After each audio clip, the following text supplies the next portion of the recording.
కొమరంభీం జిల్లా కాగజ్నగర్ పట్టణం రాజీవ్ గాంధీ చౌరస్తాలో అరైవ్ అలైవ్ కార్యక్రమంలో నిర్వహించారు. డీఎస్పీ వహీదుద్దీన్ వినూత్న కార్యక్రమాన్ని చేపట్టారు. హెల్మెట్ ధరించి వాహనాలు నడిపిన వాహనదారులను గుర్తించి వారికి గులాబీ పువ్వు అందించి అభినందించారు. వాహనదారులు బయటకు వెళ్లే సమయంలో తప్పనిసరిగా హెల్మెట్ ధరించాలని సూచించారు.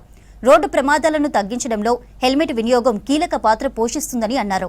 కార్యక్రమంలో కాగజ్నగర్ డీఎస్పీ, సీఐలు, ఎస్ఐలు, పోలీస్ సిబ్బంది పాల్గొన్నారు. ప్రోగ్రామ్ లో భాగంగా గౌరవ డీజీపీ గారు, మా ఎస్పీ గారి మేడం ఆదేశాల మేరకు హెల్మెట్ ఎవరైతే వేర్ చేసుకొని వచ్చిండ్రో వాళ్ళకి అప్రిషియేషన్ గా వాళ్ళని అభినందిస్తూ ఒక పువ్వు ఇవ్వడం జరిగింది. అదే విధంగా ఎవరైతే హెల్మెట్ పెట్టుకోలేదో వాళ్ళకు నిరసన తెలపడం జరుగుతుంది. వాళ్ళ ముందు ఈ రోజు నో ఫైన్ డే సందర్భంగా మేము ఈ రాజీవ్ చౌక్ లో టౌన్ సిఐ గారి ఆధ్వర్యంలో మరియు రూరల్ సిఐ మరి మా సిబ్బంది అంతా పాల్గొన్నారు. సాధ్యమైనంత వరకు అందరూ హెల్మెట్ వేర్ చేసే విధంగా అవేర్నెస్ ప్రోగ్రామ్స్ అనేది మేము గత వారం రోజుల నుంచి కండక్ట్ చేస్తున్నాం. ప్రజలందరూ సహకరిస్తున్నారు.